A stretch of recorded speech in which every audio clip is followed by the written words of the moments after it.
आला हजरत तो बड़े अजीम थे, फ़कीह थे, मुहद्दिस थे, मुदब्बिर थे और रियाजी दां थे, साइंस दां थे, अजीम मुफ्ती थे, अजीम मुसल्लेह थे, मुजद्दिद थे। बड़ी अल्लाह ताला ने शानें दी, लेकिन वस्फ उनका जो ख़ास था वो ये कि वो नबी ये पाक सल्लल्लाहु अलैहि वसल्लम के सच्चे आशिक थे। और सच्चे आशिक की पहचान ये है कि वो रसूलुल्लाह से जो चीज़ मंसूब हो जाती है, महबूब से इश्क, तो हुजूर की हर चीज़ से इश्क। अरे अल्लाह अकबर। एक बुजुर्ग फरमाते हैं कि हम तो मजनू से भी गैर गुजरे हो गए, हम तो मजनू से भी गैर, उसके पास तो इश्क मजाजी था लेकिन वो हमसे आगे निकल गया, हम तो इश्क हकीकी के दावेदार। तो किसी ने पूछा क्यों, तो कहा मजनू तो अपनी गली के अपनी लैला के गली के कुत्ते से भी प्यार करता था, और हमें क्या हो गया है कि हम महबूब की आल से भी प्यार नहीं करते। वो तो लैला के गली के कुत्ते से भी।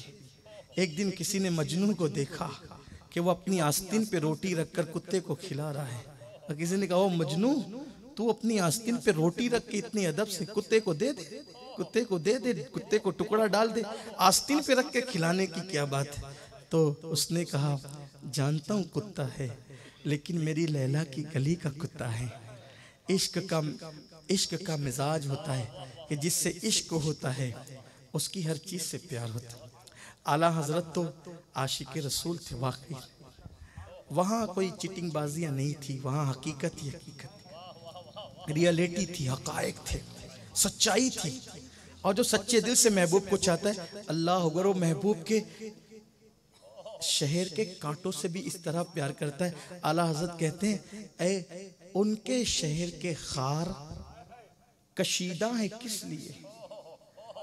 देखिए क्या अंदाज है बोलने का। उनके शहर के खार कशीदा है किस लिए, आंखों में आए सर पे रहे दिल में घर कर। रसूलुल्लाह के शहर के कांटे मुझसे नाराज क्यों हैं? भाई जो दूर रहता है वैसे लगता है ना कि नाराज है। भाई कोई दूर दूर रहता है, मुझे भाई क्यों नाराज हो, क्यों दूर दूर हो, जरा करीब आओ। तो कहते हैं ये कांटे मुझे चुभते क्यों नहीं, ये दूर दूर क्यों है, ये नाराज है क्यों नहीं चुभ रहे, ये नाराज क्यों है। तो कहते हैं ये नाराज क्यों है, क्यों नाराज है। इनका तो काम ये होना चाहिए आंखों में आए, सर पे रहें, दिल में घर करें। और एक मकाम पे कहते हैं ऐ खारे तैबा, पाँव से क्या काम तुझे, ऐ मेरी जान मेरे दिल में है रास्ता तेरा। ऐ मेरी जान, आपको पैर में नहीं आना चाहिए, आपको तो दिल में आना चाहिए। तो जो नबी के शहर के कांटों से इतना प्यार करता हो, वो नबी की औलाद से कितना प्यार करता हो, वो नबी की आले पाक से कितना प्यार करता होगा। और फिर अल्लाह अकबर, रसूलुल्लाह के शहर के कुत्ते के लिए कहते हैं, नबी के शहर के कुत्ते के लिए कहते हैं, आला हजरत को जिसने आला हजरत बनाया है वो उनका इश्क मुस्तफा है, वो उनका इश्क रसूल है। वरना उनके जमाने में तो फिका जानने वाले और भी थे, हदीस जानने वाले और भी थे। अल्लाह अकबर। कहते हैं रजा किसी सगे तैबा के पांव भी चूमे, रजा किसी मदीने के कुत्ते के पांव भी चूमे, तुम और कि कितना दिमाग लेके चले। जो कुत्तों से इतना प्यार करता हो, हुजूर के शहर के कुत्तों से, वो नबी की आल से कितना प्यार करता। इम्तिहान यही होता है, इम्तिहान यही होता है। आला हजरत जब भी कभी ईद की नमाज पढ़ते थे तो पहले ढूंढते थे कि सैयद कहाँ है। ईद की मुबारकबाद अपने माँ बाप से पहले सैयदों को देते थे, सादात को देते थे हाथ चूम के, इसलिए कि वो जानते थे कि मैं रसूलुल्लाह के ज़ाहिरी दौर में पैदा नहीं हुआ, लेकिन उस दौर में तो मैं हूँ जिस दौर में नबी की औलाद मौजूद है। तो ईद की मुबारकबादी का सिलसिला सादात से शुरू होता था, और फिर जब महफिल में सादात होते और उनकी महफिल में सादात कोई हो, बड़े एहतमाम से बिठाए जाते थे, बड़े एहतमाम से। और जब कोई चीज़ तकसीम होती थी तो सबको एक एक दी जाती थी, और सादात को डबल दी जाती। एक दिन कोई तकसीम करने वाला तकसीम करते करते एक सैयद साहब को उसने एक ही दे दिया, डबल नहीं दिया। जब पता चला तो नाराज हुए तकसीम करने वाले पे कि तूने एक ही क्यों दिया। और फिर फरमाया अब एक काम करो, सैयद साहब को तुमने डबल नहीं दिया, एक ही दिया, इसका कफारा यह है कि शिरनी का पूरा थाल उठाओ और ले जाकर के उनके घर पहुंचा दो। एक मर्तबा एक सैयद साहब को रखा अपने घर काम पर, मालूम नहीं कि ये सैयद साहब है, काम पे रख लिया। वो काम करते रहे, आते जाते रहे, एक दिन पता चल गया कि ये सैयद साहब है। तो घर वालों से कह दिया इनसे काम नहीं लेना, बस ये आए जाएं बैठे रहें, काम इनसे नहीं लेना, और जितनी तनख्वाह इनकी तय की गई है बतौर नजराना हर महीना इनको दे देना। एक मर्तबा गली से एक सैयद साहब गुजर रहे थे, गुजरते हुए उन्होंने ये कह दिया है कोई सैयद को भीख देने वाला। बिजली गिर गई, है कोई सैयद को बिजली गिर गई। आप उस दिन आपके यहाँ पर जब वो आपके छोटे भाई ने आपके हिस्से के पैसे लाके दिए थे, पूरा कटोरा लेकर के गए और कटोरा ले जाकर के उनके सामने कर दिया। उनका एक खास वस्फ था कि जब वो सैयदों को कोई चीज देते थे तो यूं करके नहीं देते थे, बल्कि वो जो चीज देते थे तो यूं करके देते, और कहते थे कि गुलामों के हाथ आकाओं से ऊपर नहीं होने चाहिए। ऊना वालों, यहां मैं एक बात तुमसे कहना चाहता हूं, बड़ी चुभती हुई बात, बुरा लगे तो माफ करना। वल्लाह तल्ला बिल्लाह कोई जाती मफाद के लिए नहीं कहता। कभी कभी सादात की फजीलत बयान करते मुझे डर लगता है कि लोग ये ना कह दें कि ये लोग अपने लिए लाइन क्लियर करते हैं। वल्लाह अल्लाह की कसम ऐसी कोई बात नहीं, आपके भले के लिए कहता हूँ। आज हमारी कौम का ये हाल हो गया, सैयद साहब अगर पीर है तो एहतराम करते, मुक़र्रिर है तो एहतराम करते, लेकिन अगर सब्जी बेचने वाला है तो एहतराम नहीं करते। अगर उसके चेहरे पे दाढ़ी नहीं है तो उसके बारे में कमेंट पास करते। उन्होंने दाढ़ी नहीं रखी है, उनका अमल है, आपका हक नहीं है कि आप उस पर कमेंट करें, इसलिए कि हम निस्बत का एहतराम करते हैं और निस्बत कभी फासिक नहीं होती, खून रसूल कभी फासिक नहीं होता। अपनी आखिरत खराब नहीं करना, इसलिए कि अल्लाह के रसूल ने फरमाया सल्लल्लाहु अलैहि वसल्लम कि कोई काबे और मकाम इब्राहिम के दरमियान नमाज की हालत में मरे और उसके दिल में मेरी आल का बुग़्ज़ हो तो भी वो जन्नत में नहीं जाएगा। अपनी आखिरत तबाह मत करो, लोगों की तरह मत बनो, मरवानी मत बनो, मरवानी मत बनो, ये फिक्र निकाल दो, खारजियत दिल से निकाल दो, क्योंकि जब तक तुम आले नबी के वफादार रहोगे दुनिया तुम्हारे कदमों में रहेगी। इज्जत चाहते हो तो उनकी इज्जत करो जिनको खुदा ने इज्जतें दी है। जब तक इनकी गुलामी करोगे दुनिया तुम्हारी गुलाम बन करके रहे। मैं देख रहा हूं कि ये जहन से निकलता जा रहा है। हम लोग मुकर्रिर आ गए, सैयद साहब बड़े एहतराम करेंगे, और खतीब आ गए, पीर साहब, सैयद साहब, ये तो एहतराम के लायक हैं, लेकिन नहीं, जो ठेला ढकेल रहा हो अगर वो भी सैयद है तो जितना मुकर्रिर काबिल ताज़ीम है उतना वो ठेला ढकेलने वाला सैयद भी काबिल ताज़ीम। और ये भी आपका याद रखना कि सिर्फ हाथ चूम कर सैयदों की ज़रूरत पूरी नहीं होती, उनकी गरीब बेटियों की शादियां, उन गरीब सादात के बच्चों की लिखाई पढ़ाई तालीम। अभी मैं तकरीबन 2-2.5 घंटा मोहसिन मिल्लत हज़रत सैयदी पीर बापू के साथ बैठा था, तो बातें चल रही थी सादात की तालीम के वक्त। हज़रत ने मुझे फरमाया कि मैंने कहा कि मैं पढ़ाऊंगा सैयदों के बच्चों को, लेकिन लोग जो है वो लिल्लाह रकम से मेरा ताउन तो करें। तो उन्होंने कहा सैयद साहब हैरत है कि किसी ने हाथ तक नहीं किया। अल्लाह अल्लाह अल्लाह अल्लाह।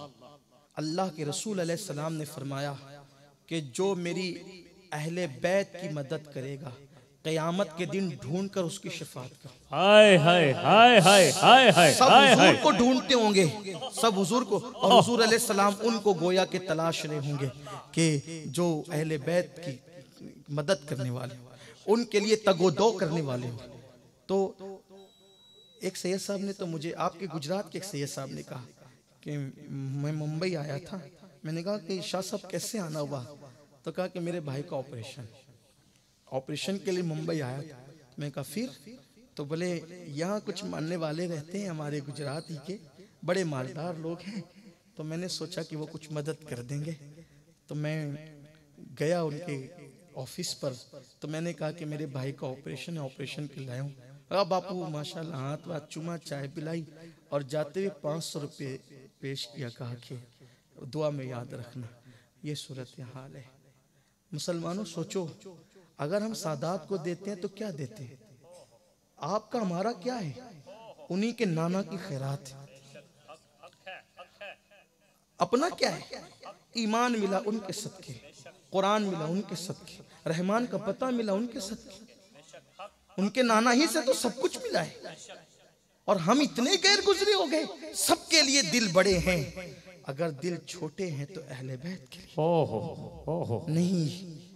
नहीं। अल्लाह के रसूल अलैहिस्सलाम ने फरमाया कि अगर उम्र लंबी चाहते हो खैर के साथ तो मेरी अहले बैत की खिदमत किया। सुभान अल्लाह। इमाम अहमद रजा मुहद्दिस बरेलवी रहमतुल्लाहि ताला अलैह, कितनी लंबी उम्र कुदरत ने दी। उम्र सिर्फ उसका नाम नहीं है जब तक के सांसें चले। अरे ये जो जिक्र होता है ये भी तो उम्र है, ये भी तो जिंदगी है। महफिल में जिंदगी है, कोई महफिल खत्म नहीं होती जब तक उनका लोग जिक्र ना करें। जिक्र किया जाता है, ये क्यों है? इसलिए कि अहले बैत के साथ उन्होंने एहसान किया। और किस शान से कहने वाला कह रहा है। उस दौर में बहुत सारे सादात ऐसे थे कि वो तस्करा नहीं करते थे, अपना तारुफ नहीं कराते थे कि हम सैयद हैं। और कुछ ऐसे भी थे जो तारुफ कराते थे। दोनों चीजें सही है। बल्कि मैंने किताब में पढ़ा, मुझे जल्दी पढ़ा भी, मुझे याद नहीं आ रहा है, कि हुजूर गौसे पाक रज़ी अल्लाह तआला ने पूरी जिंदगी अपने आप को कभी सैयद कहा भी नहीं, कभी लिखा भी नहीं। यानी आप उस दौर में कितना मुहतात नजरिया था। जब आपने कसीदा लिखा, कसीदा गौसे, हालांकि उनको कहने की जरूरत भी न थी, सारी दुनिया जानती थी, उनको सारी दुनिया जानती थी, लेकिन उन्होंने एक ही मर्तबा अपना नसब बयान किया, अनल हसनी वल मुखदा मकामी। अनल हसनी वल मुखदा, मैं हसन का बेटा हूँ। और लिखना कहना कोई मना भी नहीं है, बुरा भी नहीं है, जहाँ ज़रूरत हो वहाँ तारुफ कराना चाहिए। इमाम हसन ने भी अपना तारुफ कराया। इमाम हुसैन ने करबला में कहा मैं नबी का नवासा हूँ, अली का बेटा हूँ। तो कोई बुरा नहीं है, लेकिन हमारे बुजुर्गों की एहतियातें भी इतनी थी। तो दोनों तरीके सही है, जो तारुफ कराते वो भी, जो नहीं कराते वो भी। तो एक तो वो थे जो काम करने लगे थे, तारुफ भी नहीं कराया, और एक वो थे जो कह रहे थे कौन है सैयद को भीख दे। ये पूरा कटोरा लेकर के खड़े हो गए यूं हाथ करके, कहा हुजूर देखो भीख मांगने आए बज़ाहिर हैं, और अंदाज क्या है। कहा हुजूर इसमें से जितना चाहे। देखो इश्क ये है, इश्क इसे कहते हैं। हुजूर जितना चाहे ले लें, लेकिन कुर्बान अल्लाह ताला ने सैयदों से लालच को दूर किया है। वहाँ तो लालच, तो उन्होंने देखा कि कई रुपये थे उसमें, बल्कि सीरत निगार ने लिखा है कि 200 रुपये थे उस जमाने के, जिन सब मिले हुए थे। बड़ी बड़ी नोटें तो नहीं होती थी ना उस दौर में। तो उन्होंने एक चवन्नी ले ली, जितनी जरूरत थी उतना लिया, एक चवन्नी ले ली। चवन्नी लेकर के गए तो घर में आकर कहते हैं इन सैयद साहब का पता मालूम कर लो और रोजाना एक चवन्नी इनके घर पहुंचा दी जाए। वाह वाह वाह वाह वाह वाह। अब इनको भीख मांगने की नौबत नहीं आना चाहिए, इसलिए कि सैयद है। ये इमाम अहमद रज़ा का इश्क़ रसूल है। और अगर आपको जो वो वक्त नहीं हो रहा हो तो मुझे एक और प्यारी सी बात याद आई। उनके पीर और मुर्शिद भी सैयद थे। सुभान अल्लाह। और ऐसे सैयद थे कि उनका नाम भी आले रसूल था। सुभान अल्लाह, सुभान अल्लाह। उसी खानदान के बुजुर्ग हैं, उनका नाम था हजरत मेहंदी मियाँ साहब। हजरत मेहंदी मियाँ साहब रहमतुल्लाहि ताला अलैह महारारा मुताहरा के जब वो साहिब सज्जादा रहे एक दौर में, उन्होंने आला हजरत को एक खत लिखा कि बड़े मौलाना साहब, उनके पीर खाने में उनको बड़े मौलाना कहा जाता। बड़े मौलाना साहब, मैंने सुना है कि बरेली में कुत्ते जो है आला नस्ल के होते हैं और बड़े चाको चौबंद होते हैं। ओहो। तो मेरे खेत में कुछ दिनों से चोरी वोरी हो रही है, चोर बड़े सता रहे हैं, तो मैं ये चाहता हूं कि चोरों से बचने के लिए अपने खेत में कुत्तों को रखूं। तो अब आप जब बरेली से महारेरा शरीफ आना तो 2 कुत्ते जरा अच्छी नस्ल के लेकर के आना। आला हजरत दूसरे ही दिन महारेरा शरीफ पहुंच गए। दूसरे ही दिन खत मिला, दूसरे ही दिन महाराजा शरीफ पहुंच गए। और जब महाराजा शरीफ पहुंचे तो हुजूर मेहंदी मियाँ के पैर चूमे। आला हजरत रदी अल्लाह तआला का मामूल था कि इमाम अहले सुन्नत सादात के हाथ भी चूमते थे और उनके पैर भी चूमते थे। सुभान अल्लाह, सुभान अल्लाह। इसीलिए उस दौर के जो एक एडवोकेट साहब थे वो आला हजरत से बदजन हो गए थे, बदगुमान हो गए थे जी। कहते थे ये तो मौलवी होकर के तोहमात परस्त आदमी है, ओह, ये तो सैयदों के पैर चूमते। ओह, हालांकि वो एडुकेट साहब को पता ही नहीं था कि ये निस्बत क्या होती हाय हाय। है। एडुकेट हो जाए, डॉक्टर हो जाए, वकील हो जाए, लेकिन बात ये ना आप कुछ भी हो जाए, जब तक इश्क की डिग्री नहीं मिलती। वाह वाह वाह वाह वाह वाह वाह वाह वाह। जिन्हें इश्क की डिग्रियां मिलती, बल्कि वो तो ऐसे आशिक रसूल थे कि अगर कोई मदीने मुनव्वरा से उनका मुरीद भी आता, ये आम मुसलमान भी मदीने मुनव्वरा से आता, कहता है मैं मदीने शरीफ से आया हूं, तो पहले उसके पैर चूमते थे। कहा जो कदम मेरे महबूब के शहर से लग करके वाह आए, वाह वाह वाह वाह। वो कदम चूमने के वाह वाह वाह वाह। आशिकाना तबीयत ये थी। तो मैं एडुकेट साहब की बात याद आई तो मुझे एक अच्छी सी बात और याद आ गई, तो मैं बस बात खत्म करने लगा। ये दोनों बात करके बात खत्म करता हूँ कि ये हकीम अजमल खान साहब का नाम आपने सुना होगा। हकीम अजमल खान साहब ये बहुत बड़े हकीम थे अपने दौर के। हकीम अजमल खान साहब बहुत बड़े हकीम थे। इनके पास एक शाम के बुजुर्ग आते थे, शामी बुजुर्ग आते थे, और आते थे तो कई कई दिन क़याम करते थे अजमल खान साहब के पास। हकीम अजमल खान साहब आप देख लें माजी करीब के बहुत बड़े हकीम, उनके नुस्खे जो है वो बड़ी बड़ी कंपनियां आज भी बेचती है। उनके माजून वगैरह और वगैरह वो सब चीज़ें जो है वो बड़ी मुफीद हैं। तो हकीम अजमल खान साहब के पास वो शामी बुजुर्ग आके कई कई दिन तक क़याम करते, और वहीं पर वो इलाहाबाद के हाई कोर्ट के एक वकील साहब थे, वो भी उनके पास आते जाते थे। तो एक दिन ऐसा हुआ कि वो शामी बुजुर्ग जो थे उनसे चलते फिरते करामतों का ज़हूर हुआ।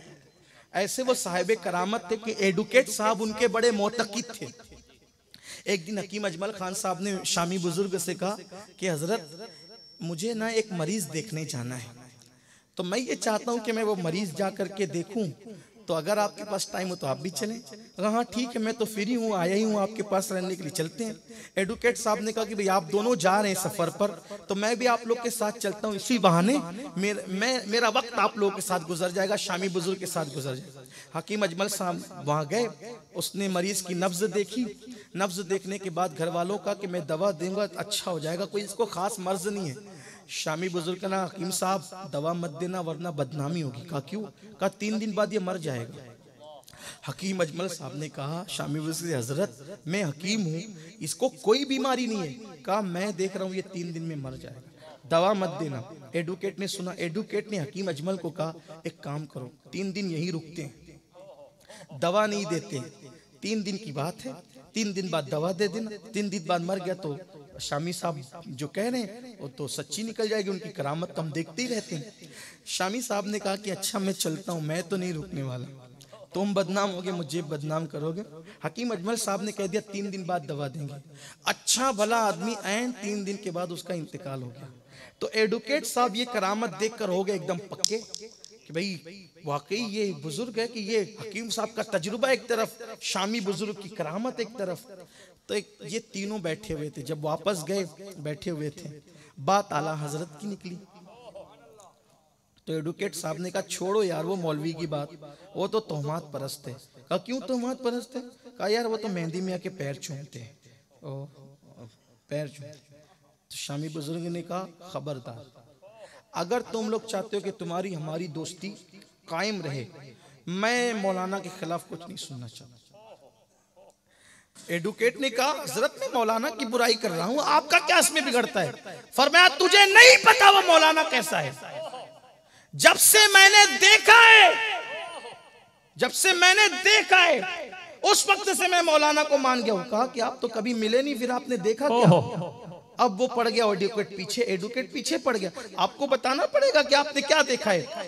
तब उस शामी बुजुर्ग ने फरमाया, कहा सुनो, मैं मुस्तफा जान रहमत के दरबार में था और मैंने देखा कि महफिल सजी हुई है, हुजूर तख्त पर बैठे हुए हैं और उस महफिल में हुजूर एक जवान से कहते हैं कि उठो और हमारी शान बयान करो। तो मैंने पूछा, या रसूल अल्लाह, आपकी महफिल के लिए जिस खतीब का इंतजाम किया गया है ये है कौन? तो बताया गया, इसी को दुनिया अहमद रजा कहती है। नारे तकबीर, नारे रिसालत, इश्क मोहब्बत, इश्क मोहब्बत। हुजूर की बारगाह में मर्तबे यूं ही थोड़ी मिलते हैं। तो दूसरे दिन पहुंच गए आला हजरत मेहंदी मियाँ के यहाँ और आपने सलाम किया, पैर चूमे और पैर चूम करके कहा कि मेहंदी मियाँ फरमाया, मौलाना आ गए? कहा जी हुजूर आ गया। वो कुत्ते लाए आप? जी हुजूर लेकर के आया। और एक तरफ हुज्जतुल इस्लाम मौलाना हामिद रजा